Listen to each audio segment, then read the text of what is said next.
Last week, the closest finish in the history of the Rolex Sports Car Series illustrated how intense the fight for this championship really is. Scott Pruitt and Max Pappas finished second to Wayne Taylor and saw their points lead slip to 5. Lurking in third, Andy Wallace proved that he is still a contender in this three-way fight.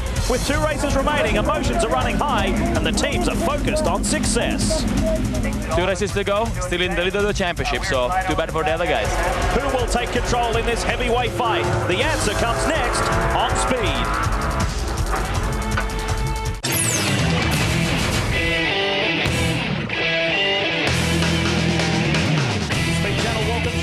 Deep South as the Rolex Sports Car Series roars into life at the state-of-the-art Barber Motorsports Park in Birmingham, Alabama. For some, today, they take a step closer to being champion. For others, their second-last chance in 04 to prove they're worthy of victory and edge themselves further up this points board. With 10 of the 12 down, there are only 5 points separating the Ganassi pair of Scott Pruitt and Max Pappas over Wayne Taylor for SunTrust Racing and the Sitco Crawford driver Andy Wallace only 13 back, still very much in this fight.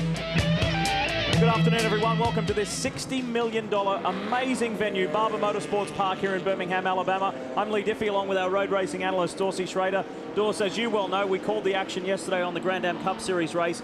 This is a tight, physical, a track that is really, it really brings out some pretty rough and tumble driving, if you'd like to describe it as that. Well, we see that today, and we really couldn't ask for this to be set up any better. Well, I'll tell you the truth, from a driver's standpoint, with 2 races to go with this championship this tight, the strategy is this. There is no strategy. You have to win the race. And add to the pressure, it's going to rain sometime today. There's already been a few sprinkles. We speak about passion, we speak about emotion. One driver who was right in the middle of all of the hot stuff last week, Scott Pruitt, is with Brian Till. Well, Lee, you said passion, emotion, and Dorsey, you said pressure. It's all down here. We saw that pressure last weekend. We saw a lot of contact on the racetrack, and you got to believe, as tight as Barber is, that pressure is going to be there to make the passes. But you know that the officials are looking hard this weekend. How aggressive can you be, Scott? Well, we need to be aggressive. The Comp USA car, you know, this is money time. This is when it comes down to it. We got 2 races left. We're only 5 points up in the championship. But the biggest question right now is just look at what this weather's going to do. I mean, these are the kinds of gambles that we got to take and figure out. I mean, it's sprinkling a little bit. You start on range, you start on dries. I mean, this is a difficult set of circumstances. We're trying to figure out what the best thing to do is. Well, it is a big gamble, like he said, and there's a lot of pressure on these guys. Some of these guys think if there's a hole, we got to go for it. We'll deal with the consequences later. And speaking of consequences, Chris is standing by with somebody else involved last week. Chris? Brian, Andy Wallace has had the weight of the world on his shoulders all season long. He's the chief development driver for the Crawford prototype. He's also been mentoring Milko Duno all season long. Andy, you've gotten 2 victories. You're also still in this championship. Last week, we saw some contact between you and Pruitt, also a little post-race confrontation. What happened there? Are we going to see more of that today? Well, as I do in all the races, I have to overtake a lot of cars. I managed to do it without hitting anybody, but for some reason, Scott decided he couldn't pass me without hitting me. I wasn't very happy about it, but at the end of the day, it's motor racing. The Rolex Series is really, really close, and it's going to happen, you know, so, hey. Well, this prototype paddock has been a pressure cooker all weekend long. Things could boil over here today. Lee? We'll keep a close eye on it, Chris. It's been a superb battle so far. But we've got 2 other classes to talk about. GT, the championship fight is hot. Only 4 between the BTG BMW team of Bill Aublin and Morissette and Justin Marsh running a steady third. In SGS, it's another team rivalry between Lally and Bunting over their team principal and owner, Mike Levitas, who is only 13 back, and he'll be relying on Randy Pope to try and help him today. With more on the production-based classes, here's Calvin Fish. Well, Lee, it certainly looks like that GT Championship is going to come down to either Bill Aublin or Morissette, separated by just those 4 markers. But I think the key to victory today may be the performances of their teammates.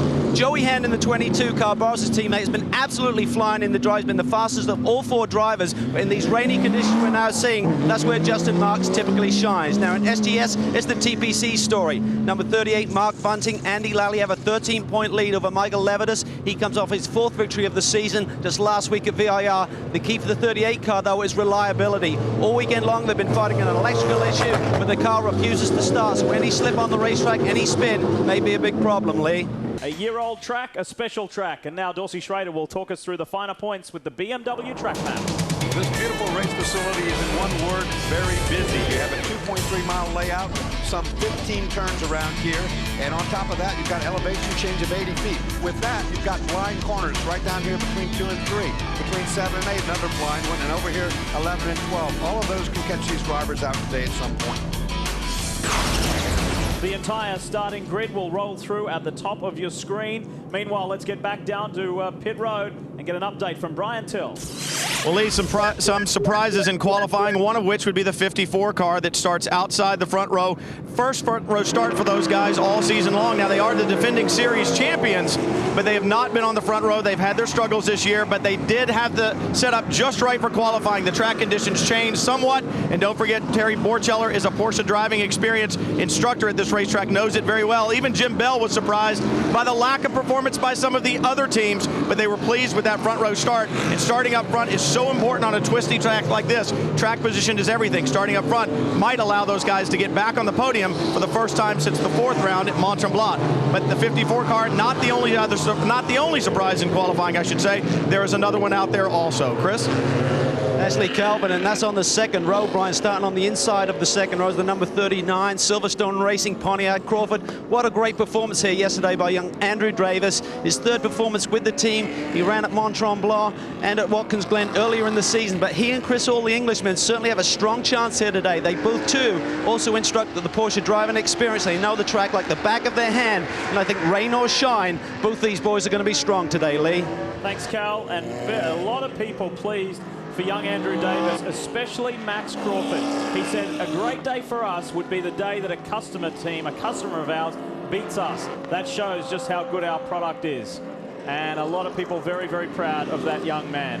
Our onboard cameras, we will join the points leaders. Scott Pruitt, Max Pappas, the Southern Motorsports BMW Fab Car, Vic Rice, Shane Lewis, also Taylor and Angelelli in the championship hunt. One GT car with Billy Aublin and Justin Marks. Terry Borcello in there as well, so too David Donahue and Darren Law. And this is a very familiar sight. Mad Max Pappas, the Italian, heading for a championship. On board the 7 with Vic Rice. And it was a pretty scary moment when we joined Shane Lewis last week at that high-speed accident. Wayne Taylor, the pressure is on, but he's handling it well. And Terry Borchella, this was the breakthrough race last year for the 54 Bell team. Their first DP victory. Can they repeat it? And a change in strategy. We see David Donahue starting the Red Bull Porsche Brumos 58. And on board with a former Rolex GT champion, Bill Aublin, will hand over to the ever-improving and fast young Californian Justin Marks. And we also have the 66 as well in GT. Now, we talk about rain, Dorsey. We've already seen sprinkles, and this would be pretty tricky if it rains this afternoon. It will, and right now everybody's on slicks as they get ready for the start. No rain tires on the cars yet. 2 races to go in the Rolex Sports Car Series. Will the championship take a different track today? Green flags at Barber Motorsports Park. Pretty wide, headed down into turn 1. It's a downhill corner. Very slippery on the first lap. Andrew Davis got overtaken by the second Ganassi car, the 02 of Jimmy Morales, slots into 3rd. Then Elliott Forbes Robinson rounds up Wayne Taylor. Taylor being very careful through the opening 3 turns. We saw that last week at VIR as well. Wayne Taylor now willing to mix it up at the start. He'd rather get everything sorted out and keep his car in good shape. Pappas leads from Terry Borchella, from Jimmy Morales looking on the inside. And if Jimmy Morales and Luis Diaz can play a role today, taking championship points off those rivals to their sister car, they will do it. I'll tell you another thing about this. Andrew Davis in the front there is a newcomer to the series, as you said. None of these drivers are accustomed to what he's like to race around. That makes you very nervous when you're doing you're combating for a championship or have a new guy, a new player in town. But like Brian said, Andrew Davis is an instructor here at the Porsche Driving Experience. Andrew knows this track extremely well. He's had very limited time in a Daytona prototype, but there he is, the yellow and white Spark of Georgia Tech Crawford. He runs 4th. I'll say everybody's very well-mannered here at the beginning. You see a little rain around the camera lens right there, right on board the 21. Bill Aublin. Give you a speed shot here as you go up into this blind corner. Driver cannot see over the brow of this hill. Whatever turn you've committed to, that's what you're stuck with when you get over the top of that rise there. And that's Milcaduno up ahead. Plenty of pressure on the Venezuelan as well. Pressure on second. We've got a new car in there. It's the 02 of Jimmy Morales. But Borchella's not having anything to do with it. Back on the inside. Nice pass setup going into turn 1. No question about about that? Nicely done. More on the O2. Here's Brian. Well, Lee, I did speak with Jimmy Morales earlier today. That O2 car had been faster than 01 all weekend long until qualifying. In fact, the car looked much better on the racetrack, a better shock package on it. But I talked to Jimmy, he said in qualifying we just messed up on tire pressures. We were a little off, that's why we didn't qualify where we wanted to. But I think we've got a very good car for the race. I think we're seeing that right now, guys. And look at this, pressure on here. Doug Goad comes through on the inside. We ride with Wayne Taylor. They've got by Andrew Davis. These guys are now starting to mix it up at a higher speed. Right there on the windscreen, that's the rain pelting down. And these stripes that you see, looks like you're looking out of a jail there, are heat. They're little heat elements to keep the froster working on that windscreen. So if it does rain, it won't fog up on it.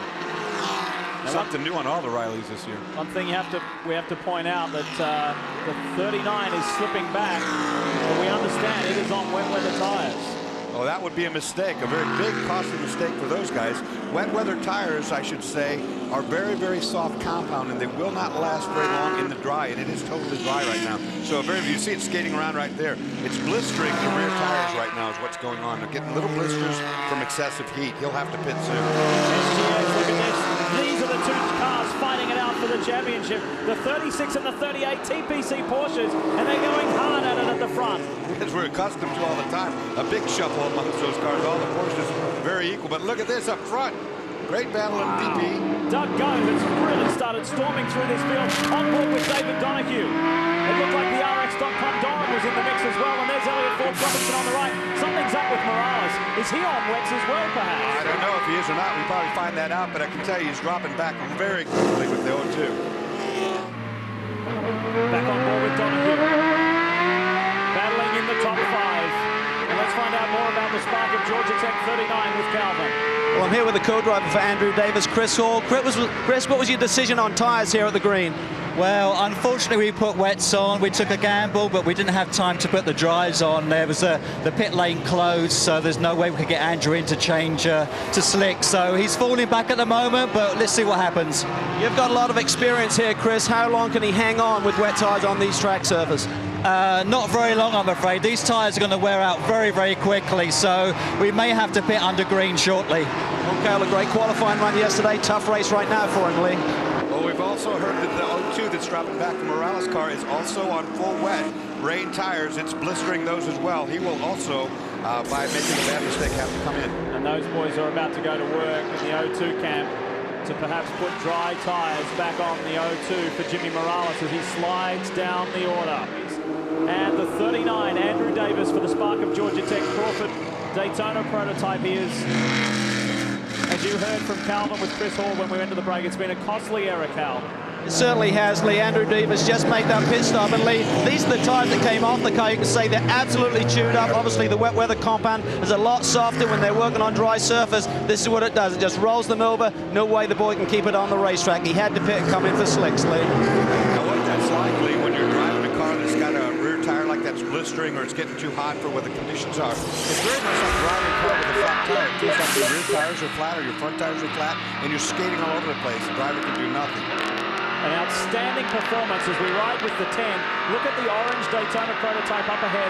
That is the spirit of Daytona Crawford, Pontiac power plant, and Doug Goad on board as Wayne Taylor comes deep, deep on the brakes. Down into turn 5, putting the pressure on and executes the move. The Suntrust car now moves into third place. And this is what we saw Wayne Taylor do last week as well. He just waited for the race to settle down just a little bit. Now he's on the attack. You'll see him make a run toward the front now. He's a very quick and a very knowledgeable driver. Very smart too, not getting tangled up in anything. But let me finish the point on Doug Goad. That's an outstanding performance. He started 9th, now runs 4th, but obviously was disturbed. He's got a dynamic start, and the spirit of Daytona team will be buoyed by that. The O2, Morales is in, and Brian's there. Lead Jimmy Morales brings the car in. They will take an opportunity to throw a splash of fuel in it, but poor slicks. You know, it's a strategy that the team chose. The 01 started on slicks, the 02 started on rains. They said if the rain keeps coming, we'll be okay. But unfortunately, it did not. The track dried, and we saw the results. And they've got some kind of a problem down here. Distraction of some sort. The officials held him to add insult to injury. Morales is now back on the track, Lee. And I should say that these rain tires, they only have full wet, and they don't have intermediate tires. They're just full wet or full dry, and unfortunately, this is a completely dry racetrack, so that's all you can do is go slicks. And you saw Jimmy Morales come time out there behind our race-leading car of Max Pappas, and he is being hounded by Terry Borchella. There's only half a second in it between the Ganassi and Bell teams. Now here are two cars, interesting cars, the two Dorans, the 6 and the 81. These are the two heavily crashed cars from a week ago at VIR with the same drivers in it, incidentally. Oswaldo Negri in the 6 and Court Wagner in the 81, and both these cars have had extensive work on them over the past week. You cannot believe the amount of work that had to be done to these two cars. And I'm talking about 3 days' time to rebuild or completely remanufacture two race cars from scratch. Two completely total cars just 3 or 4 days ago. There were 3 very tired teams.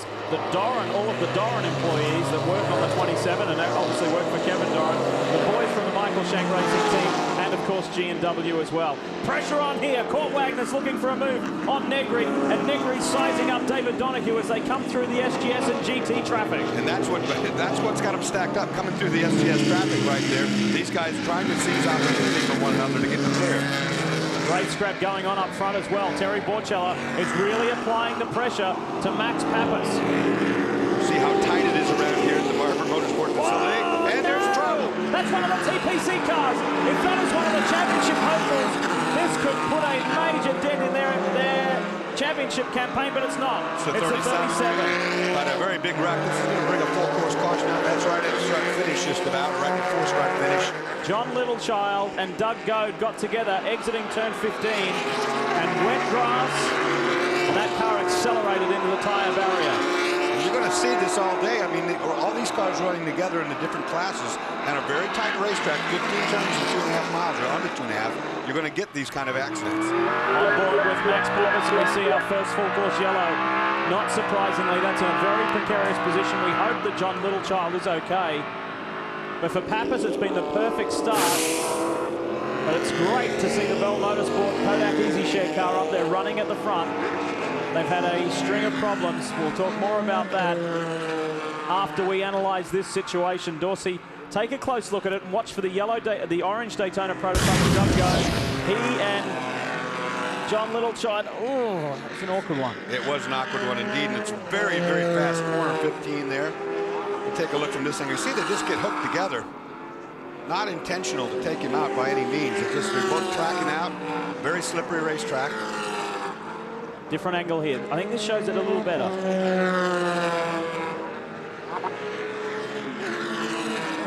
don't even know if Littlechild had a clue he was there or not, you know, on the inside of him.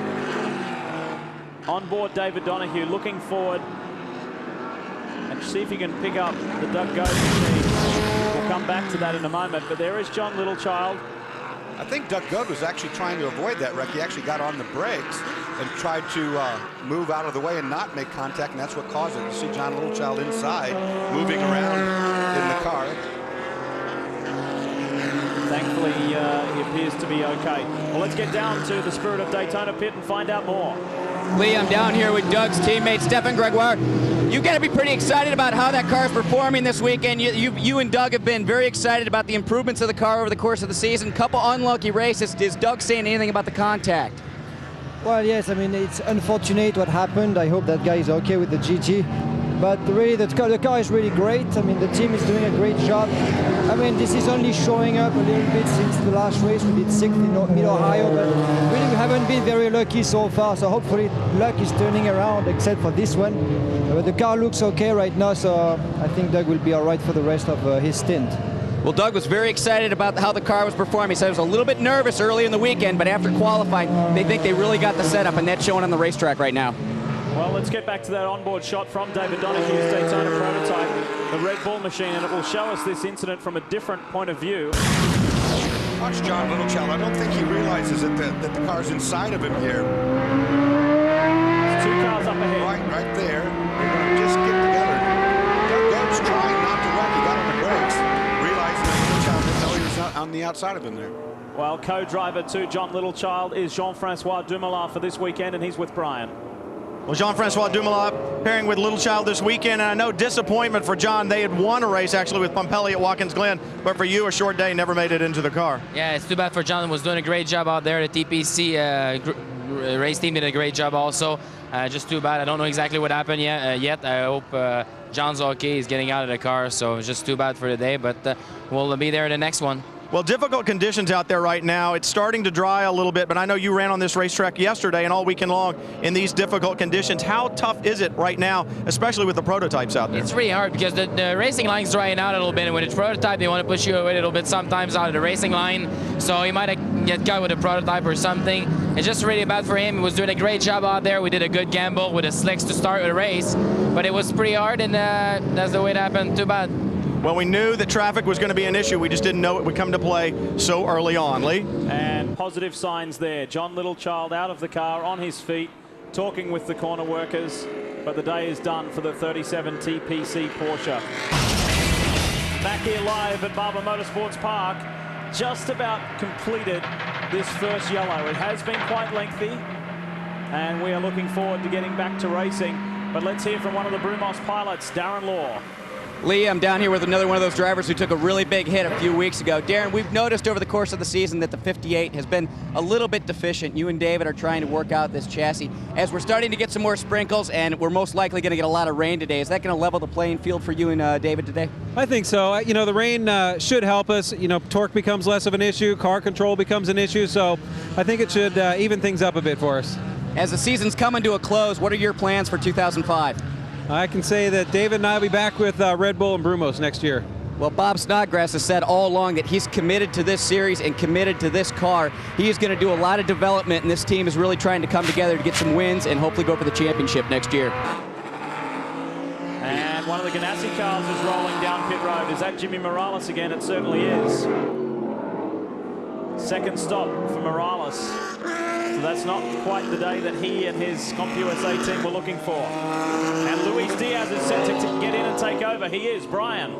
Well, Lee, they determined that they were at the back of the pack and almost a lap down already, so they would take this opportunity at the end of the yellow to bring him in, put Luis Diaz in the car, take on 4 slicks and fresh fuel. Now the 2 car rolling to a stop. Milka Duno will get out of that. Andy Wallace will get in. They too are on that same strategy. They waited until the equipment moved down from the tire wall, and they knew they were coming close to the end of this yellow. They took that opportunity to put Andy Wallace in. We have seen him all year long with stirring drives from the back of the pack. But when I talked to him this morning, he said, you know, I think it's been great and it's great fun doing it, but here at Barber Motorsports Park, it's going to be difficult. It is so hard to pass here. I definitely have my work cut out for me, and he's about to go to work. Lee? Let's not forget that Milka Duno had a massive accident here on Friday, and the team had to do extra work to fix both the front and the rear of that car. There was extensive damage done. It was not the start to the weekend. They wanted to try and keep Andy Wallace in this Daytona Prototype Drivers' Championship. But look at the car. It's perfect. It's in good shape. And yet again, a pat on the back for Milka Duno. She's handed over a good car to Andy Wallace. Yes, she has. She just made a small little mistake, but unfortunately it was a bad mistake, and it was a lot of rain there. Starting to rain quite a bit harder now. We'll have to see. We just saw the O2 come in and get slicks again. They might have made now the 2nd mistake in a row.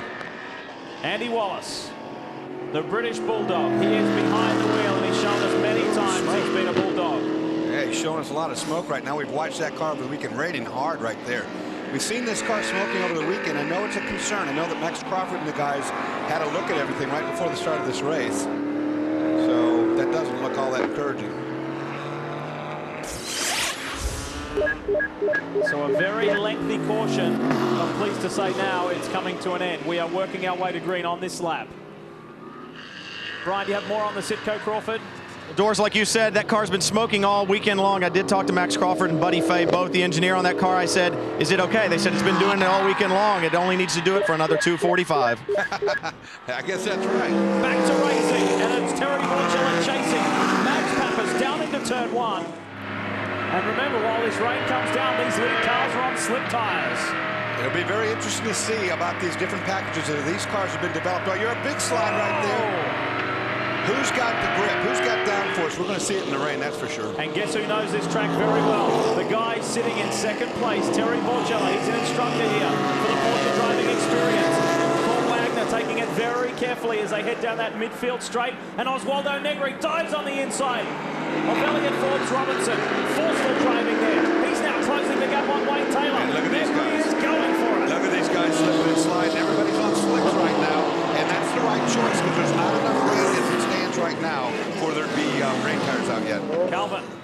there's not enough rain for rain tyres yet, Dorsey, but all of the teams had to take a gamble on their setup. We're looking at the 10 car, they went with a wet setup, slick tyres. So Bill Riley and his boys, the SunTrust team, are banking on more rain, get some wets on, and get Angelelli max the axe behind the wheel and try and get another victory, their 4th of the year here.